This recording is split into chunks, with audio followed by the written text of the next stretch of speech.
Glória a Deus. Toda honra, toda glória seja dada ao nome do Senhor. Amém, queridos. Saudamos a amada igreja e todos aqueles que celebram Deus conosco nessa noite, com a graça e a paz do Senhor Jesus. Aleluia. Queremos também dizer a você que porventura esteja acompanhando esse culto na sua casa, no seu trabalho, através das mídias da igreja, que você se sinta edificado pelo Senhor e unidos a nós nesse encontro de adoração e de louvor. Queremos lembrar da programação semanal da nossa igreja. Nós temos a programação alusiva às crianças na terça-feira às 16 horas. Quarta-feira, culto de oração e ensino às 19h30. Sexta-feira nós temos o nosso culto da restauração. E nós estamos trabalhando uma série de mensagens sobre Apocalipse.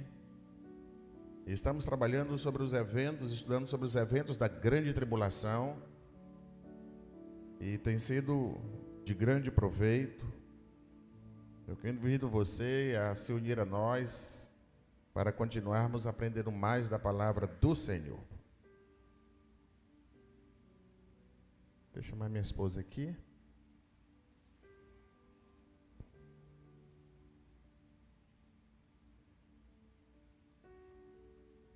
Glória a Deus.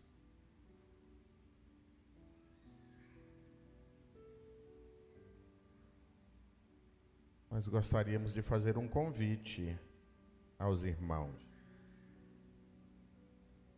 E Renilde vai falar um pouquinho. Ela cansa ainda quando fala, depois eu complemento. Tentar falar, a minha voz ainda está meio rouca. Faz parte desse processo pós-Covid. Então eu não vou me estender muito. Eu só queria convidar toda a igreja, os meus irmãos, todos que passaram essa luta comigo, a celebrar o Senhor por mais um dia de vida, ou mais um ano de vida que o Senhor vai estar me dando essa semana. Então eu convido toda a igreja, todos vocês, a comer uma deliciosa feijoada que está sendo preparada com muito amor. Porque nós choramos e nesse dia vai ser dia de sorrir, de se alegrar em Deus. A Bíblia diz, em tudo dai graça. Os irmãos me conhecem e sabem que eu sou meio festeira mesmo. E esse ano é mais que especial, por tudo que eu passei. E eu quero dar graças ao meu Deus. Eu sei que eu tenho uma caminhada ainda longa aí pela frente, mas eu tenho olhado para aquilo que o Senhor já me deu.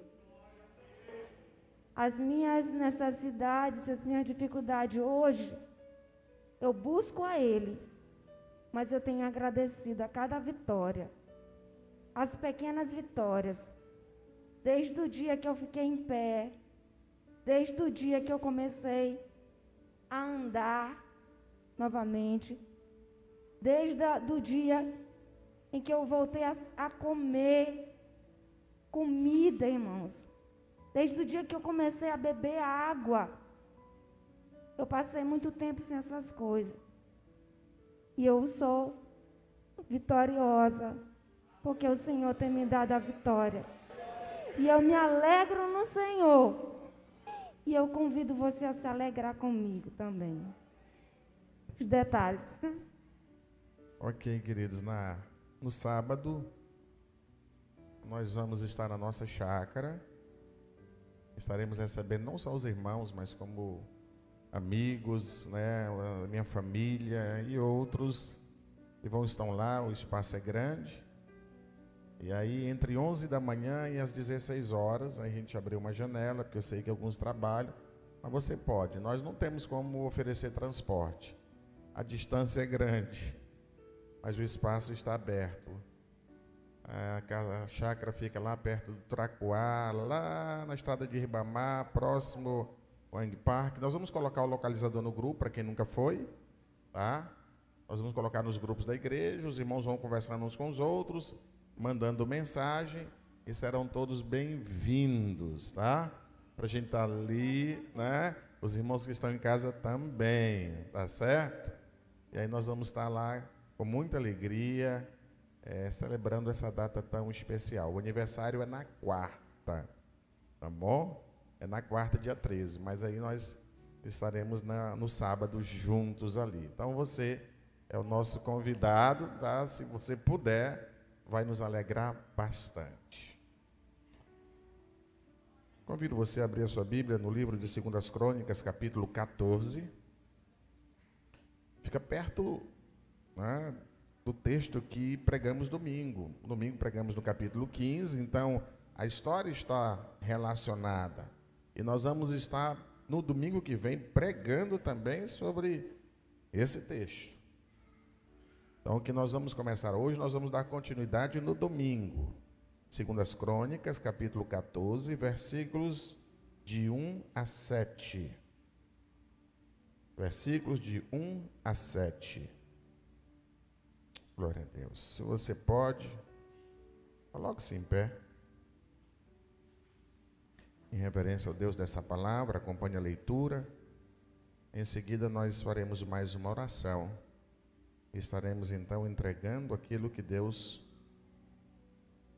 planejou para nos alimentar espiritualmente nessa noite. 2 Crônicas 14, de 1 a 7. Diz assim a palavra do Senhor: Abias descansou com os seus antepassados e foi sepultado na cidade de Davi. E o filho Asa foi o seu sucessor, e em seu reinado o país esteve em paz durante 10 anos. Asa fez o que o Senhor, o seu Deus, aprova. Retirou os altares dos deuses estrangeiros e os altares idólatras que havia nos montes. Despedaçou as colunas sagradas e derrubou os postes sagrados. Ordenou ao povo de Judá que buscasse o Senhor, o Deus dos seus antepassados, e que obedecesse a lei e os mandamentos dele. Retirou os altares idólatras e os altares de incenso de todas as cidades de Judá. E o reino esteve em paz durante o seu governo. Também construiu cidades fortificadas em Judá.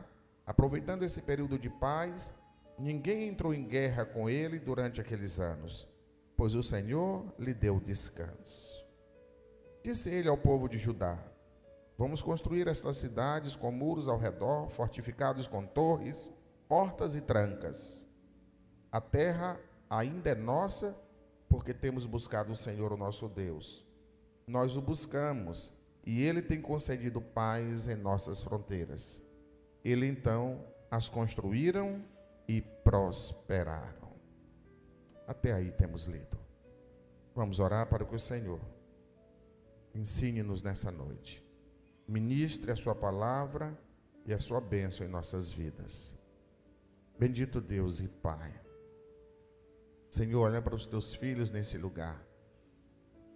E nós estamos muito alegres aqui nessa noite, porque bom estar na tua presença.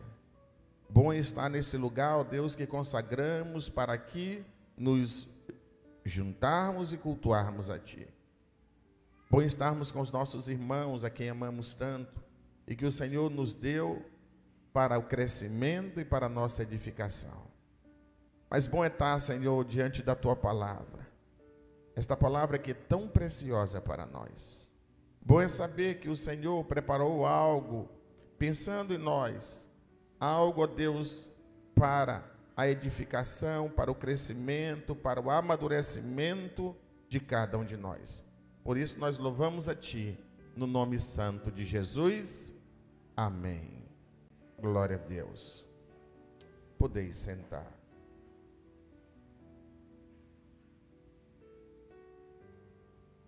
Deixa eu lhes fazer uma pergunta para sua reflexão. Você se considera uma pessoa bem-sucedida na vida? Às vezes, se um conhecido, alguém pergunta, a gente fica meio canhado de responder e parecer presunçoso e parecer, né?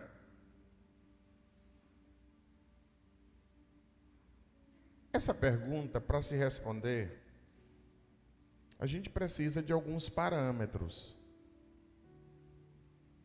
para que possamos, então, comparar. Então, você tem que ter um referencial. Como é que eu posso dizer se sou bem-sucedido na vida?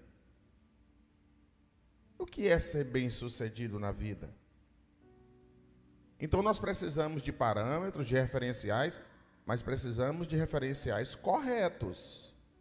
Corretos.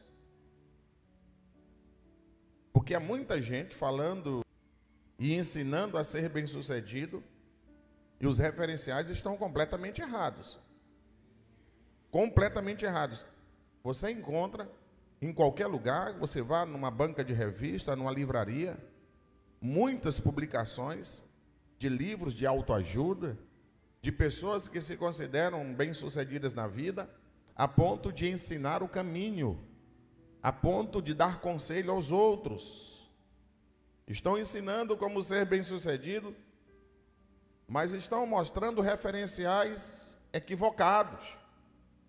E se você for analisar se é ou não bem-sucedido, olhando para aqueles parâmetros, você pode chegar a uma conclusão completamente diferente daquilo que vamos falar nessa noite.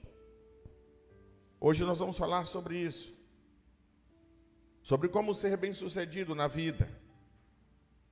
Nós vamos usar a história de um personagem bíblico, e poderia ser muitos outros, porque a Bíblia mostra a história de grandes homens, de grandes mulheres que foram bem-sucedidos na vida. Mas nessa noite nós vamos falar sobre um homem chamado Asa. Ele foi rei de Judá durante muitos anos.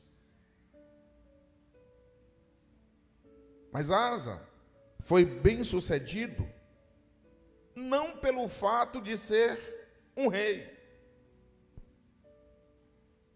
porque senão nenhum de nós seríamos bem-sucedidos. Talvez somos reis, rainhas, príncipes para os nossos familiares que nos querem bem, né? De vez em quando a esposa diz: ah, meu rei, minha rainha, né? O pai e a mãe chama de príncipe, mas não passa disso. Mas esse não foi o segredo. Não foi isso que fez de Asa um homem bem-sucedido. Não foi o grande poder que ele alcançou que fez dele um homem bem-sucedido, porque a Bíblia mostra muitas pessoas, e nós conhecemos a história de pessoas que foram poderosíssimas e nem por isso foram bem-sucedidos na vida, que terminaram sua vida num completo fracasso. Não foi a fama. Asa, com certeza, em seu reino era o homem mais conhecido, era uma celebridade. Muitas pessoas estão achando, irmãos, que ser bem-sucedido na vida é ser uma pessoa conhecida, é ser uma pessoa famosa, é ter milhares de seguidores nas redes sociais, é ser um referencial de moda. Mas não é isso que faz de alguém uma pessoa bem-sucedida na vida. Porque nós conhecemos a história de milhares de pessoas que são famosas, que vivem na mídia, que vivem na TV, mas que de madrugada não consegue dormir, e vive triste, cercada por multidão de admiradores, mas se sentem solitários, frustrados. Algumas dessas figuras terminaram uma vida de uma maneira triste.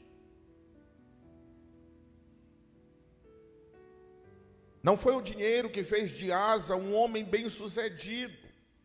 Nós temos sido ensinados de forma equivocada pela sociedade em que vivemos, quando pergunta para você se você conhece uma pessoa bem-sucedida, nós temos que ter cuidado, porque senão a nossa mente nos engana, a gente pensa logo em uma pessoa que amelhou uma fortuna, que mora numa mansão, que tem um padrão de vida altíssimo. Aí a gente imagina que é bem-sucedida, porque nós somos ensinados de maneira equivocada a chegar a essa conclusão. Asa não foi um homem bem-sucedido porque venceu todas as batalhas na vida, porque ele não venceu todas. Ele teve grandes conquistas, venceu muitas batalhas, mas se você pegar no versículo 16, no capítulo 16, ele teve derrotas enormes. Asa foi um homem bem-sucedido por adotar em sua vida os princípios aprovados por Deus. Os princípios aprovados por Deus, os princípios de vida que Deus nos deixou. Irmãos, nós não podemos nos esquecer de que a vida é um dom de Deus.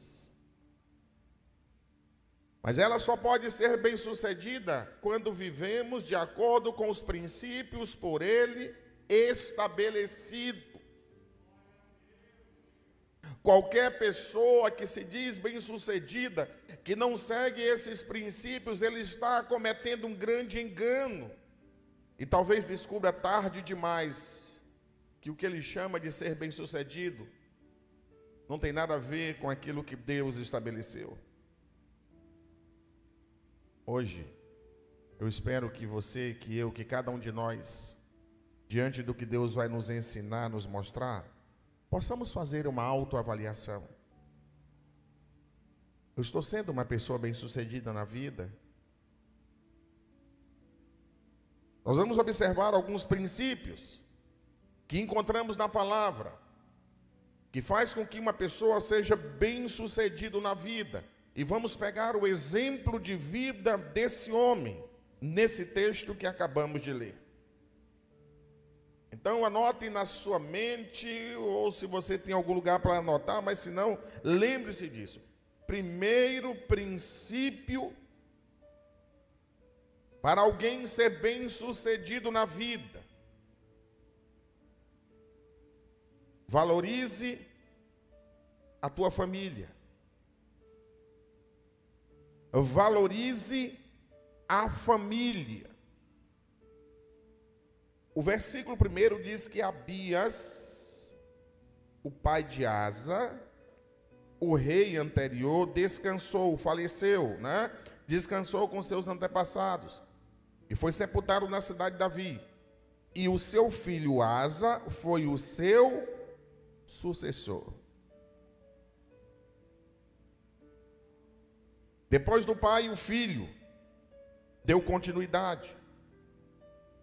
Irmãos, entre as coisas que os judeus mais valorizam na vida está a família. Eles dão muito valor à família. Falam com orgulho da família do qual faz parte. Nenhum judeu aspira a ser maior do que a sua família. Nenhum de nós deveríamos aspirar a ser maior do que a nossa família. O indivíduo não pode ser maior do que o coletivo. A Bíblia mostra a importância das famílias e nós encontramos muitas passagens bíblicas onde a Bíblia faz questão de enumerar todos os antepassados, destacar a genealogia daquela pessoa. Quando nós pegamos o Evangelho de Mateus, e Mateus vai começar a contar a história de Jesus, a primeira coisa que ele faz questão de mostrar é que Jesus faz parte de uma família. E ele começa a enumerar os antepassados de Jesus. E ele menciona 46 pessoas que vieram antes, que fizeram parte da geração, da linhagem de Jesus, para mostrar que ele fazia parte de uma família.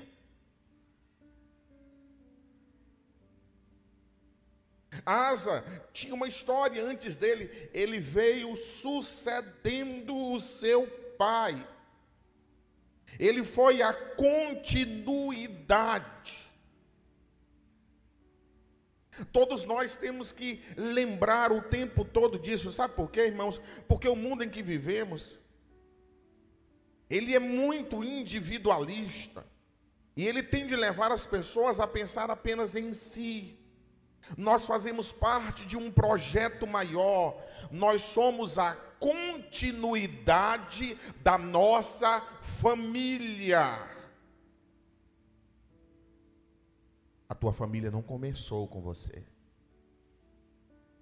Não esqueça disso. Todos nós temos um nome e um sobrenome. E o sobrenome é para o tempo todo estar fazendo você lembrar: ei, essa história não começou com você. Essa história não começou com você. Eu sou Francivaldo, mas eu sou Monteiro de Melo. E Monteiro de Melo mostra que há toda uma história até chegar a mim. E essa história vai continuar. E eu preciso valorizar isso. Eu não posso esquecer disso. Ninguém é bem-sucedido na vida se não valoriza a família.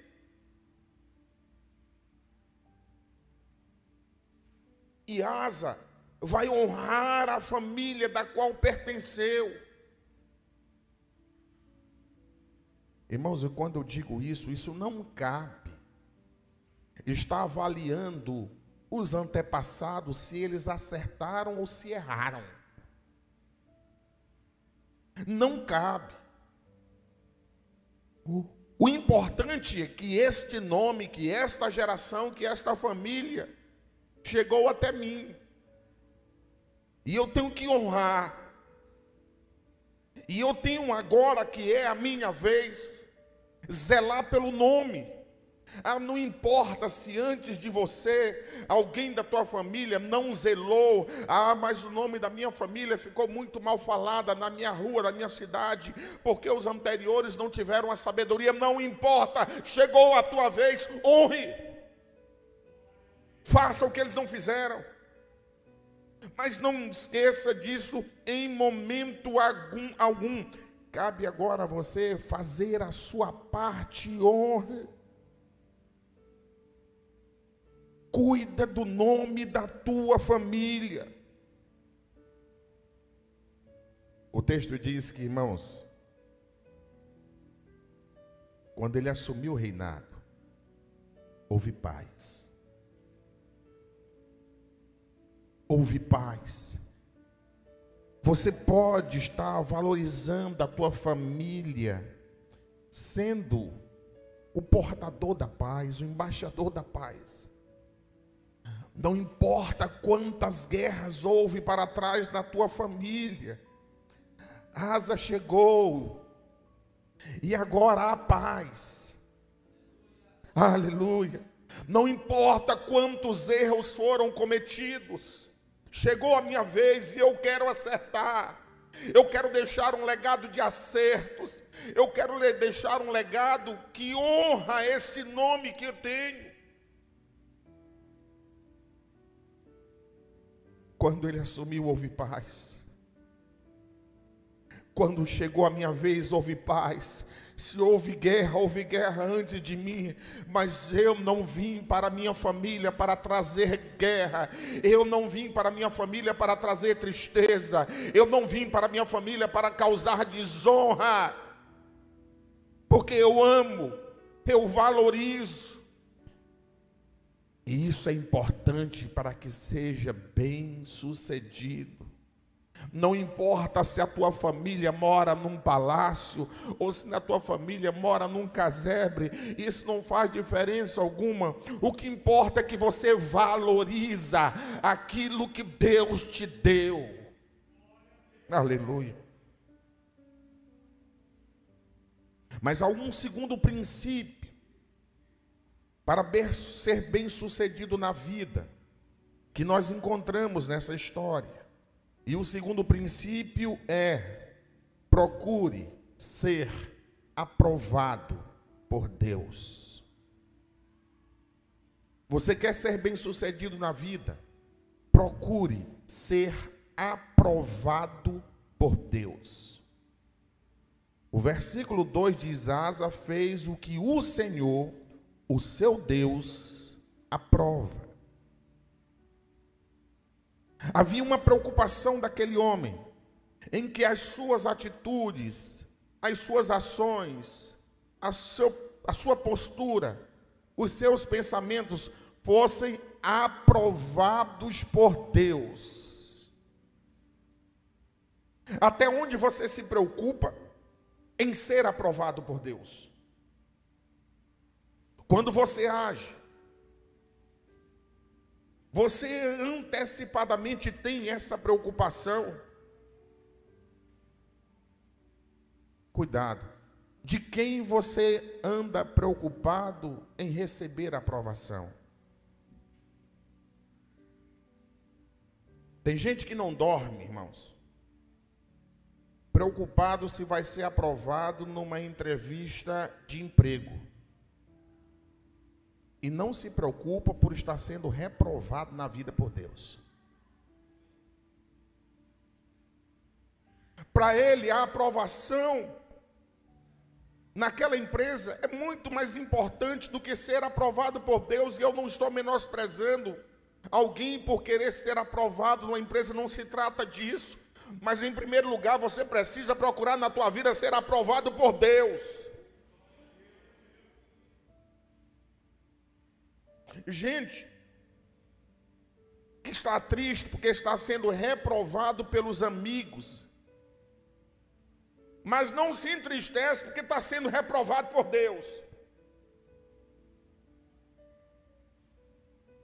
E a Bíblia diz que mais importa agradar a Deus do que aos homens.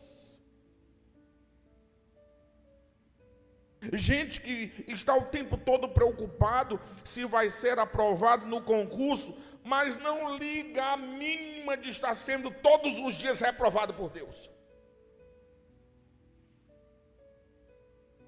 Agora escuta uma coisa. No final da vida, quem vai te aprovar ou reprovar é Deus. Não é o dono da empresa. Não é o colega da sala que às vezes você aceita participar de algumas coisas porque não quer ser reprovado. Não é, irmãos, aí o cargo público, por mais interessante que seja, que vai te aprovar no final da vida. Quem vai te aprovar ou reprovar é Deus. Por isso, irmãos, não pode alguém imaginar que vai ser bem sucedido na vida sendo permanentemente reprovado por Deus. A primeira aprovação que você deve almejar na vida é ser aprovado pelo Senhor. É ser aprovado pelo Senhor. Está fazendo planos. Fazer planos, irmãos, é uma prerrogativa dada por Deus aos homens. Mas procura apresentar os teus planos a Deus e pedir a aprovação. Senhor, aprova esses planos. Mas se o Senhor não concorda, eu não quero que esses planos façam parte da minha vida.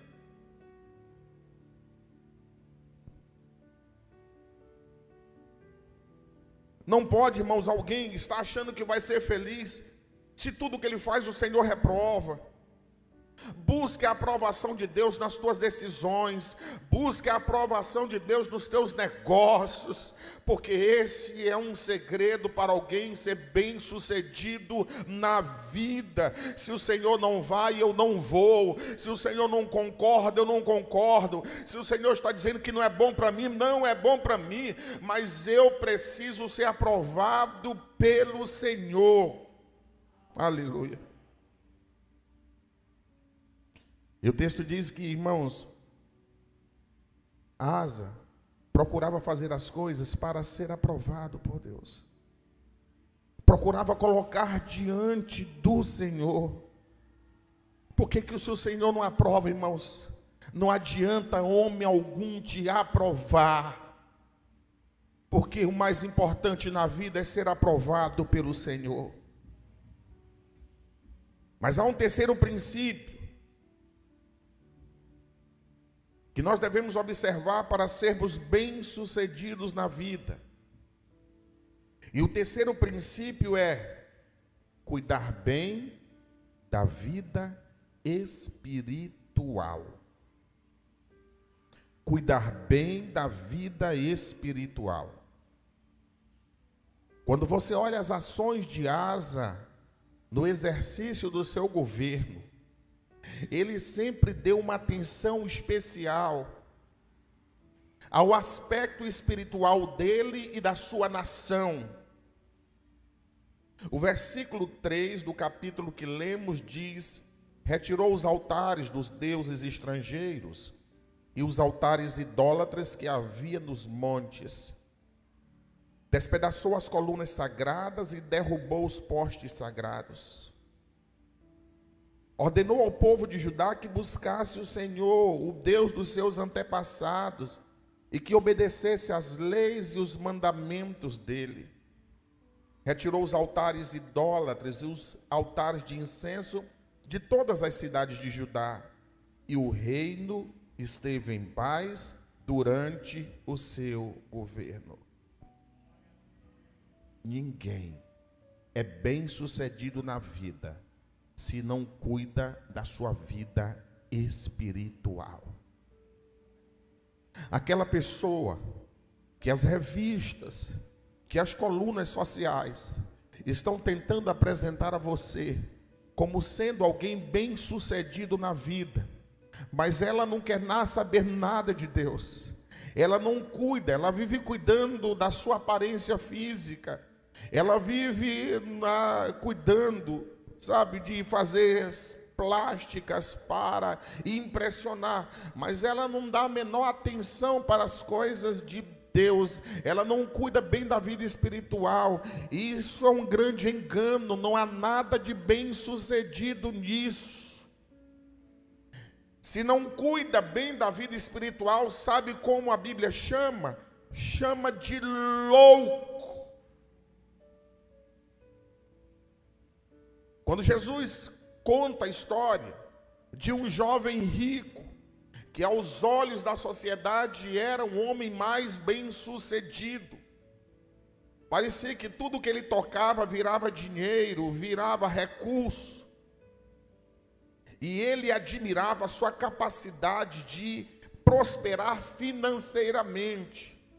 Mas ele não se preocupava com o seu estado espiritual, ele não dava atenção para a sua relação com Deus, ele não se alimentava espiritualmente, e Jesus chama aquele homem de louco. No Evangelho de Marcos, capítulo 8, versículo 26, Jesus diz: de que adianta o homem ganhar o mundo inteiro e perder a sua alma? Não, alguém não pode se dizer bem-sucedido na vida se não cuida da sua vida espiritual, se não há uma relação de intimidade, de proximidade com Deus. Asa está preocupado o tempo todo com a sua condição espiritual e com a situação espiritual do seu reino, do seu povo. O texto diz que tão logo ele assume, ele começa a retirar algumas coisas que havia do reino que desagradava a Deus. Havia muitas coisas que tinham sido acumuladas, que tinham chegado até lá e que o Senhor reprovava. E ele então está preocupado. Eu preciso agradar ao Senhor. Irmãos, cuidar bem da vida espiritual é retirar as sujeiras espirituais que o mundo lança em nós. Nós vivemos num mundo pecaminoso, num mundo, irmãos, que criou um sistema contrário aos valores de Deus. E eles tentam nos ensinar isso, tentam nos contaminar. E nós temos que ter cuidado, porque a cada dia coisas sutis, coisas pequenas, sorrateiras vão entrando e buscando nos contaminar. E eu tenho que ter esse cuidado de tirar essas sujeiras espirituais que o mundo lança em nós. Eu não posso impedir que alguém me jogue lama. É possível que eu esteja todo arrumadinho e venha alguém que surpreendentemente me suje. Eu não posso impedir que o mundo fique tentando me lamear. Mas permanecer enlameado é uma escolha. Eu não tenho que aceitar as imundícies do mundo na minha vida. Eu preciso me insurgir contra ela, me rebelar contra ela, retirar isso da minha vida, correr aos pés do Senhor, pedir perdão. E o perdão é uma forma de limpeza diária espiritualmente. Cuidar bem da vida espiritual, obedecer os ensinamentos da palavra. Aquele que procura obedecer os ensinamentos da palavra, ele está querendo ter uma vida limpa, ele está querendo ter uma vida aprovada pelo Senhor. A Bíblia diz, Jesus afirma que nós somos limpos pela palavra. Aquele que procura dia a dia meditar na palavra, pautar a sua vida na palavra, ele está querendo ter uma vida limpa diante de Deus e diante dos homens. É a palavra que mostra se nós estamos limpos ou estamos sujos. Quando nós nos afastamos da palavra, nós perdemos o referencial. Há muitas pessoas aí que estão imundas. Sabe por quê? Porque não medita na palavra, não ouve a palavra, não pratica a palavra, não cuida da vida espiritual. Como uma pessoa dessa pode se julgar bem-sucedida e ainda querer dar aulas para outros?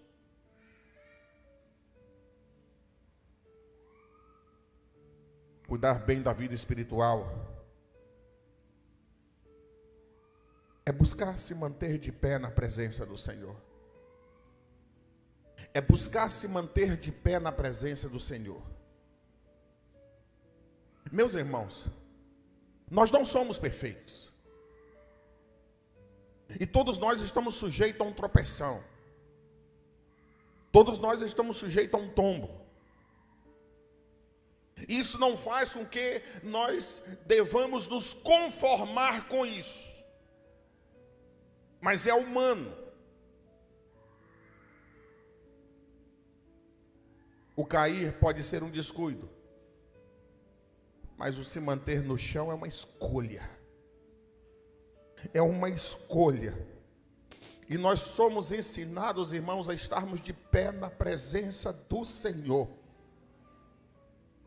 Porque aquele que está caído, aquele que aceita a derrota, aquele que aceita viver na condição humilhada por Satanás, não pode dizer que é uma pessoa bem-sucedida.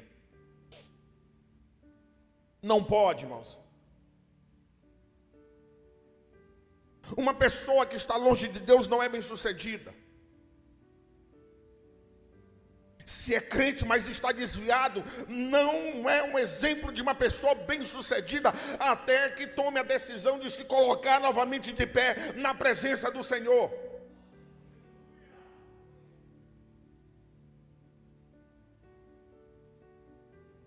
Por isso, nós temos que cuidar bem da nossa vida espiritual. Nós somos ensinados pelo mundo desde cedo a estar preocupado com a nossa vida material.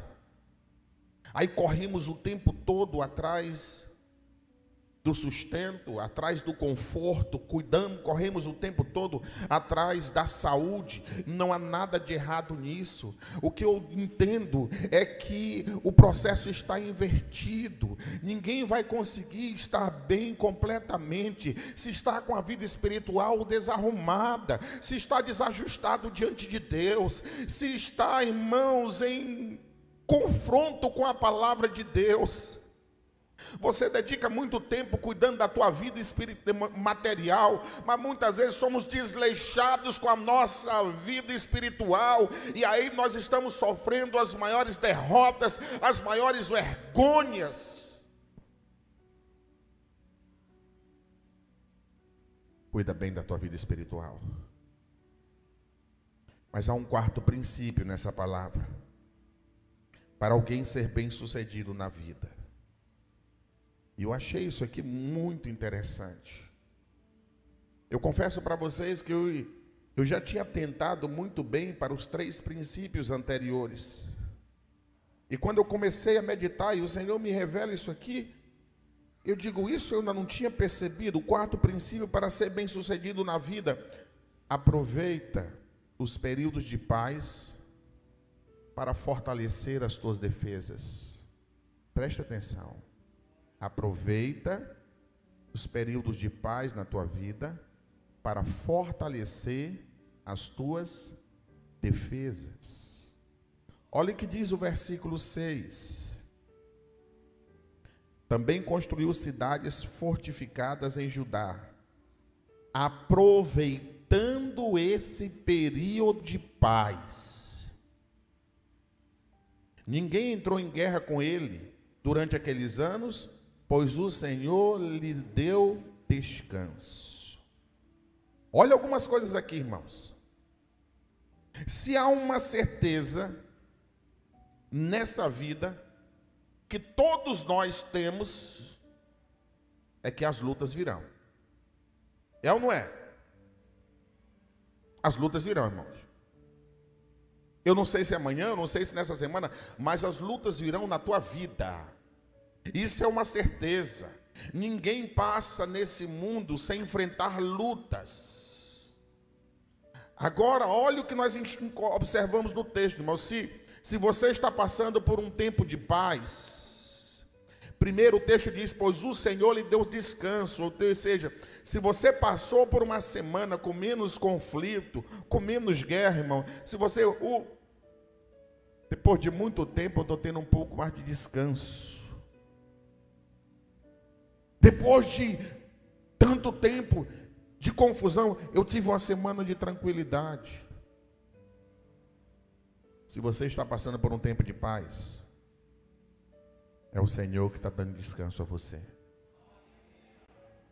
Todos os momentos de paz que nós temos na vida, é o Senhor que está nos dando descanso. Então nós temos que fazer como Asa, aproveitar o tempo de paz que Deus nos dá para nos fortalecermos. Você precisa aproveitar o tempo de paz que está tendo para se fortalecer, porque as próximas batalhas virão e você precisa estar mais forte. Ah, pastor, mas você está sendo fatalista. Eu até gostaria, mas eu creio que estou sendo realista, biblicamente, de acordo com a vida. Eu tenho que aproveitar o tempo de paz que Deus me deu para me fortalecer. Veja, havia paz, muitos anos sem guerra. Irmãos, e sabe o que ele está fazendo? Ele está indo lá numa cidade e fortalece. Ele vai noutra e fortalece. Sabe por quê, irmão? Tem gente que faz tudo errado. Tem gente que faz tudo errado. Ele só se preocupa em se fortalecer em tempo de guerra. Em tempo de guerra. Só que em tempo de guerra nós não temos a tranquilidade, nós não temos a serenidade, nós não temos o tempo necessário, porque agora nós temos que dar atenção à guerra e a pessoa está fazendo tudo errado. Tem gente que só procura igreja em tempo de guerra. Eu e você conhecemos muito, está fazendo tudo errado.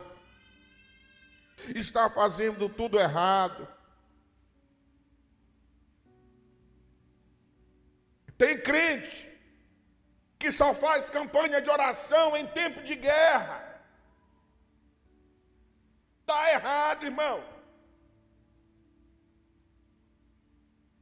Não havia guerra e Asa estava trabalhando o tempo todo, procurando fortalecer. Pastor, então em tempo de guerra eu não devo estar fazendo campanha de oração? Eu não estou dizendo isso. Mas por que esperar a guerra começar? Por que esperar as lutas começar? Por que as campanhas de oração na tua vida não são algo permanente? Tem gente que só dá importância à palavra em tempo de guerra. Em tempo de guerra, ele está querendo ouvir a pregação. Em tempo de guerra, irmãos, ele está querendo ouvir um profeta. Ele está atrás de uma revelação. Ele corre de igreja em igreja. Ele está atrás disso. Quando está em tempo de paz, ele não está nem aí. Está errado. Deus te deu paz para você aproveitar o tempo e se fortalecer.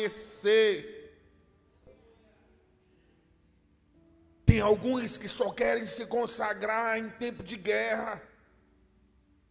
Quando a guerra chega, agora ele está preocupado em se consagrar, porque agora a casa está pegando fogo, o mundo dele está de perna para e agora ele dá valor à consagração, agora ele sabe se ajoelhar, mas enquanto estava em tempo de paz, parecia um poste.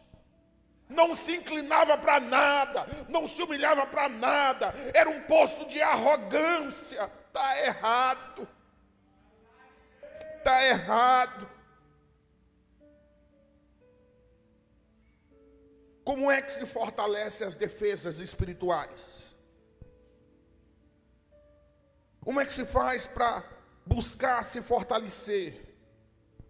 O versículo 7. Olha as atitudes de Asa em tempos de paz. Disse ele ao povo de Judá: vamos construir essas cidades com muros ao redor, fortificados com torres, portas e trancas. A terra ainda é nossa porque temos buscado o Senhor, o nosso Deus. Nós o buscamos e Ele tem concedido paz em nossas fronteiras. Eles então as construíram e prosperaram. Olha 4 coisas que ele está fazendo em tempo de paz para se fortalecer. A primeira coisa em tempo de paz que ele está fazendo para se fortalecer, construindo muros em volta da cidade. Construindo muros. Tem como construir muro no meio de guerra, irmão? Não tem. Mas o muro era fundamental. Porque quando eu construo o muro, eu estou dizendo, o inimigo vai vir, mas ele vai ficar do lado de fora.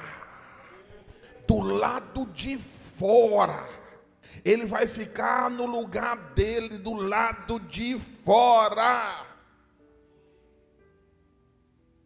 O que é o muro na vida do crente, na vida do servo de Deus, na vida de qualquer pessoa?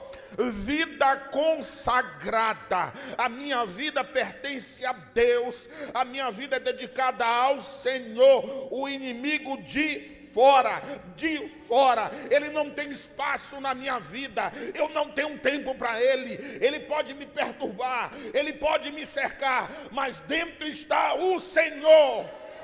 Aleluia. Vida consagrada. Eu estou fortalecendo a minha vida. Segunda atitude que ele toma para se fortalecer em tempo de paz. Além de construir muros, irmãos, ele ergueu torres de vigília. Havia um intervalo Geralmente a cada 6 metros era construída uma torre, e ali eram colocados homens observando o movimento fora, para ver se o inimigo estava se aproximando, por onde ele vinha. Essas torres, irmãos, torres de vigília. Sabe o que significa isso na nossa vida espiritual? Significa que nós precisamos estar alerta.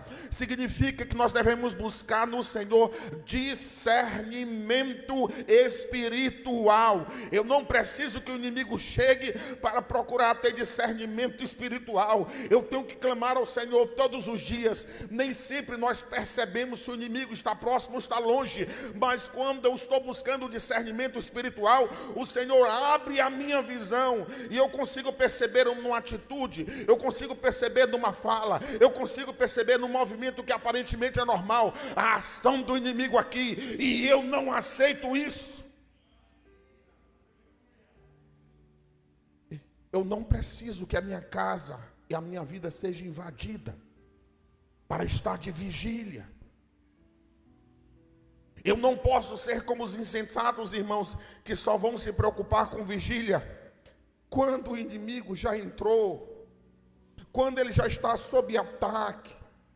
Não, ele está preocupado com as torres. É preciso colocar pessoas de vigília. É preciso, irmãos, que nós estejamos vigilantes quanto à nossa vida, quanto à nossa família, quanto à nossa igreja. Precisamos estar vigilantes o tempo todo. Senhor, me dê discernimento espiritual. Meus irmãos, não é fácil. Quantas vezes numa pergunta que alguém te faz, o Senhor mostra, há algo muito mais profundo, há algo muito mais profundo do que essa fala. Não fica concentrado na fala, mas no que há por trás. Pedro, quando foi falar com Jesus, irmãos, e ele está incentivando Jesus a deixar a sua missão de cruz, parecia que ele estava preocupado com a segurança de Jesus, parecia aquilo uma palavra de amor, mas Jesus não observa só para o que ele fala, mas o que há por trás dele, a ação do inimigo ali, e ele diz: para trás de mim, Satanás. Aqueles que não tinham discernimento espiritual vão imaginar, mas Jesus está falando do quê? Pedro está falando, Pedro ama Jesus, Pedro tem cuidado com Jesus. Não, está sendo usado de maneira sutil para desmotivar Jesus, para barrar a caminhada de Jesus. Há uma terceira coisa que Asa está fazendo para se fortalecer em tempos de paz. Ele colocou portas, e ele agora está preocupado com as portas. Há portas na cidade. As portas controlam o que entra e o que sai. Controla o que entra e o que sai. Em tempos de paz, irmãos, nós precisamos ter cuidado e ser criteriosos para o que entra e sai na nossa vida. Às vezes, irmãos, nós não damos atenção, e é uma coisa que entra em tempo de paz que vai provocar guerra na nossa vida, que vai provocar guerra no nosso relacionamento, que vai provocar guerra dentro da nossa casa, porque fomos descuidados.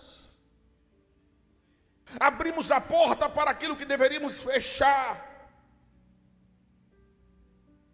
As portas são necessárias, mas nós precisamos ser mais criteriosos. Tem gente que parece que, irmãos, o critério dele é de um elástico impressionante, cabe tudo na vida dele, cabe tudo na mente dele. Ele não é criterioso quanto ao que olha, ele não é criterioso quanto ao que ouve, ele não tem critério algum, irmãos, quanto a quem se aproxima dele e compartilha da intimidade dele. De repente, irmãos, ele abriu a porta para o inimigo.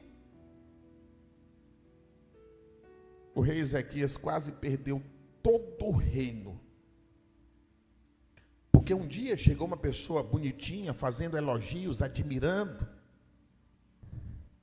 e ele pegou, abriu a porta, e aquele homem começou a andar no reino dele, no palácio dele, e começou a mapear onde ficava cada coisa, irmãos.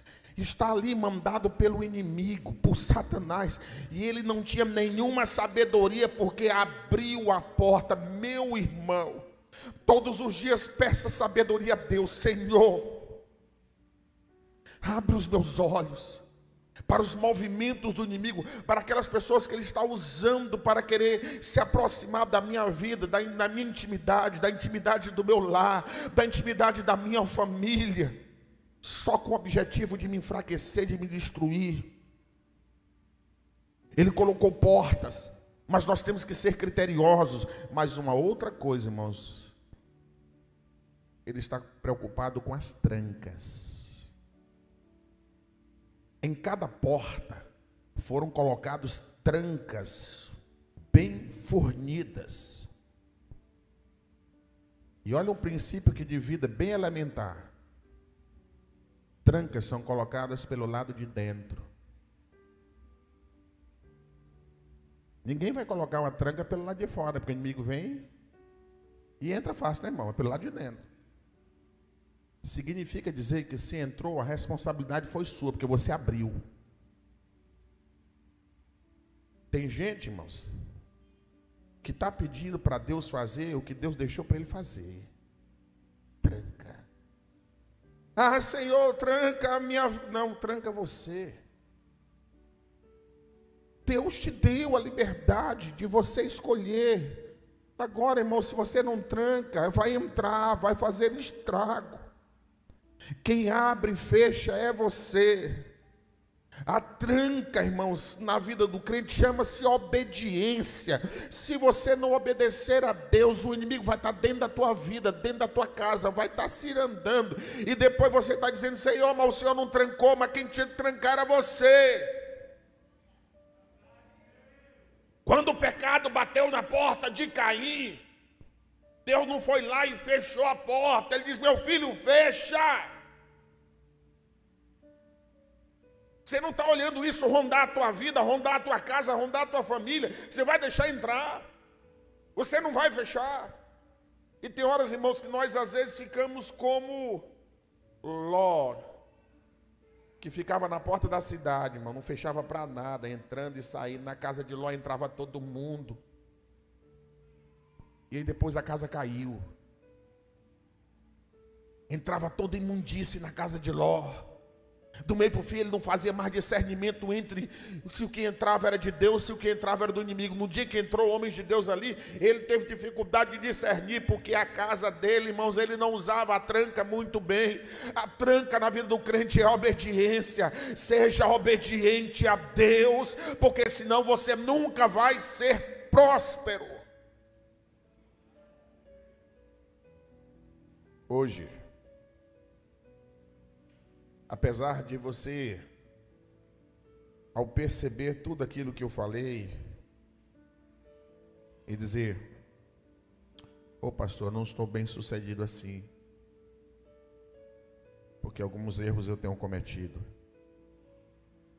Mas veja que o Senhor não está cobrando que você seja uma pessoa de muitas posses, que você, para ser bem sucedido, seja uma pessoa que esteja exercendo um alto cargo numa empresa ou no serviço público, que você more aqui ou acolá, que você seja uma pessoa conhecida ou seja uma pessoa anônima. O que o Senhor está dizendo é: você quer ser bem sucedido, filho? Valoriza mais a família que Deus te colocou. Você não está nela por acidente, por mais que você não entenda algumas coisas. Foi por permissão divina. Procura ser aprovado por Deus. Deixa de te preocupar tanto com o que as pessoas estão achando das tuas atitudes. Antes disso, te preocupe em agradar ao Deus, em ser aprovado por Deus. Cuida melhor da tua vida espiritual. Cuida melhor da tua vida espiritual. E aproveita os períodos de paz para fortalecer as tuas defesas. E assim, ao final da tua vida, você será uma pessoa bem-sucedida. Amém? Glória a Deus. Você pode aplaudir ao Senhor? Aleluia. Vamos ficar em pé. Vamos ficar em pé. Glória a Deus. Coisa boa, irmãos, quando a gente tira um tempinho para refletir. No culto, nós somos chamados por Deus. Aí o Senhor nos coloca na mesa como um pai. E Ele começa a abrir o nosso entendimento, a nossa visão, porque Ele quer o melhor de nós. Aleluia. Quando você sair daqui, onde quer que você vá, você vai sendo confrontado com esses ensinamentos. O Espírito Santo de Deus vai dizendo: olha, filho, Deus te fez para ser bem-sucedido na vida. Não esquece disso, não. Aplica esses princípios na tua vida e tudo te irá bem. Aleluia. Nós vamos orar ao Senhor, gratos a Ele por esta palavra. Mas antes da oração, há porventura alguém em nosso meio que, ouvindo a palavra do Senhor e entendendo que a palavra veio como cuidado, como zelo que Deus tem pela tua vida, como prova do seu amor, você quer dar nessa noite um passo ou tomar uma decisão que sem ela você jamais será bem-sucedido, que é aceitar Jesus como Salvador ou se reconciliar com o Senhor? Alguém nessa noite para aceitar Jesus como Salvador aqui no templo? Alguém para se reconciliar com Cristo? Se mesmo à distância, você que ouviu esta mensagem foi tocado pelo Espírito Santo de Deus, você pode fazer essa decisão aí. Ore ao Senhor. Fale com Deus. Diga: Senhor, na tua mão eu entrego a minha vida. Essa vida que o Senhor me deu a oportunidade de viver, eu quero viver para o teu inteiro louvor. Eu quero viver para ti. Ou se está afastado, Senhor, eu quero me reconciliar. Eu quero voltar aos teus caminhos santos. E assim você estará dando um passo importante para ser bem-sucedido na vida.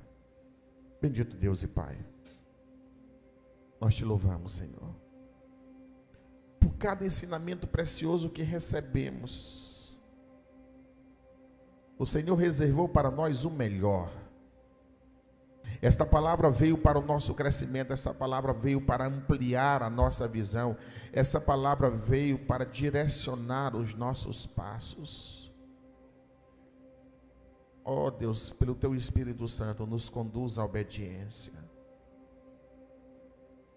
Senhor, que essas palavras possam estar ecoando na nossa mente, de tal maneira que não consigamos nos apartar dela, e ela escondida no nosso coração vai nos levar a uma vida de retidão, para não estarmos pecando contra ti. Que o Senhor se agrade do nosso viver e que teu nome seja exaltado através da maneira como vamos praticar esta palavra. Em nome de Jesus. Amém. Louvemos ao Senhor.